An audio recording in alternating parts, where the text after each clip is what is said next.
在那个普贤上师言教在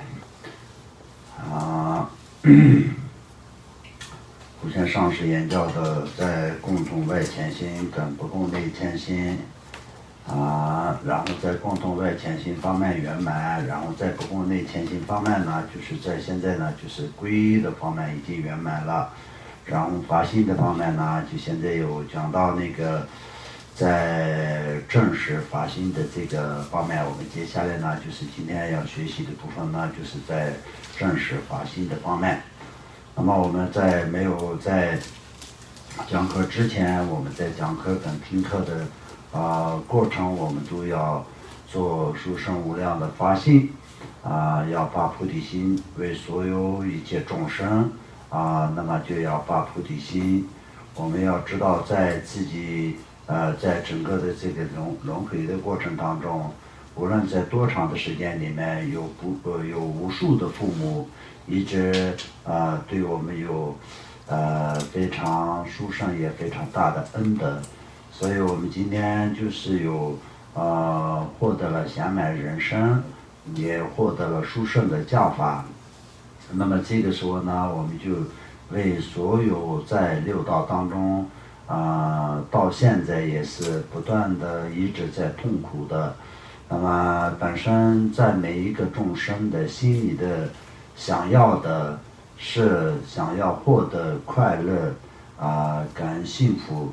但是一切所作所为所想的一切都是会带来不快乐不幸福的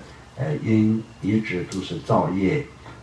所以这些一直不断的在造业的这些无明众生，如同在一个盲人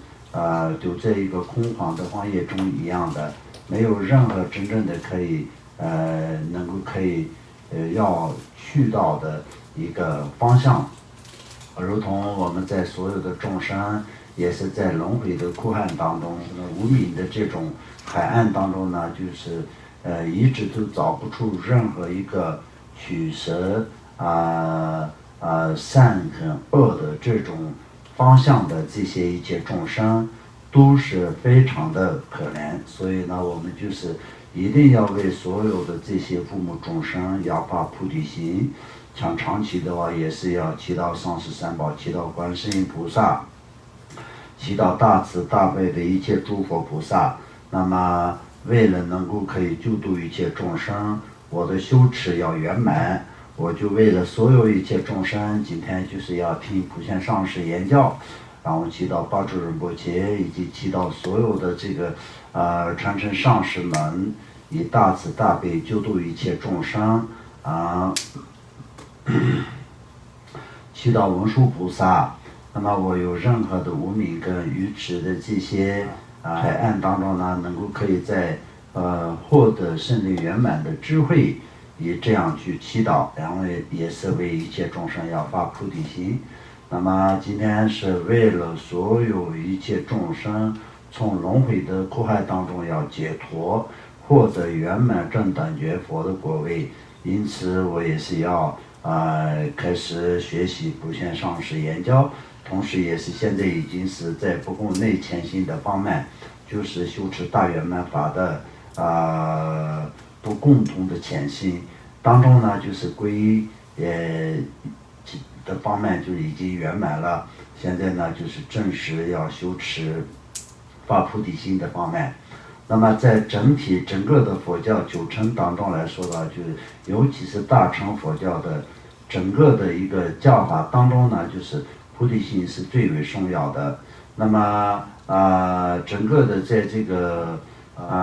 修持的过程当中来说的话，也是菩提心作为主要的基础，也菩提心作为主要的中心，菩提心作为主要的核心。那么没有菩提心的情况下，那在任何的法都是没有办法能够可以获得圆满解脱的。所以呢，在学习也好，思维也好，修持也好，这一切的基础，这一切的根本，就像我们今天在这里讲课，那就是有这个中心，我们就可以坐在那个中心里面，然后可以在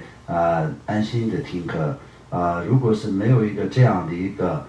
能够可以坐下来的一个地方的情况下，那我们也没有任何可以听的一个机会。就像这样的，比如说在菩提心来说到所有的修法的当中，它也可以说是基础，它也可以说是基本的，它也可以说是它的主要的这个根本，也是最重要的核心。所以没有菩提心的情况下，我们就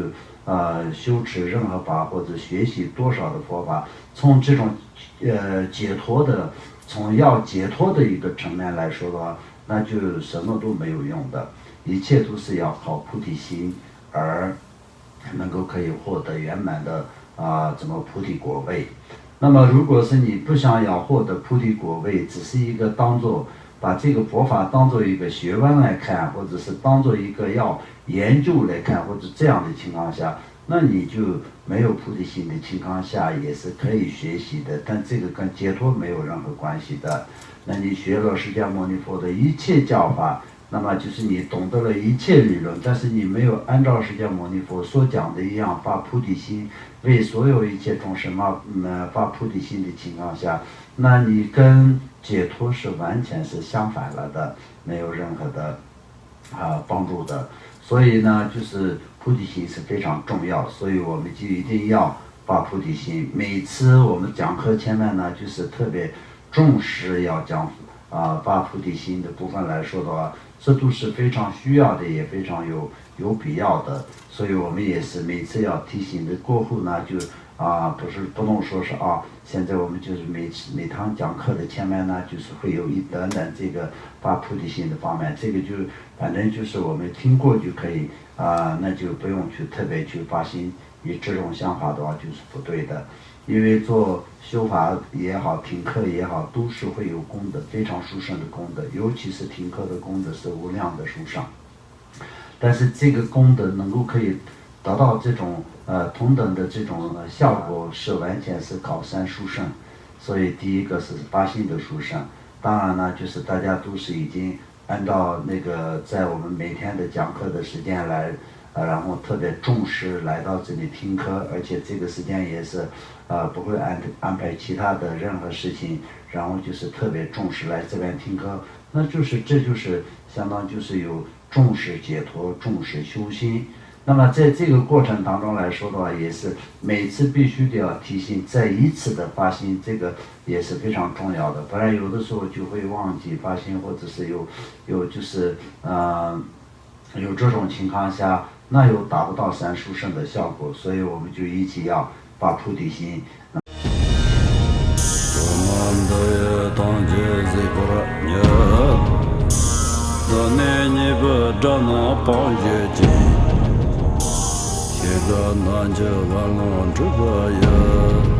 自本作人着康中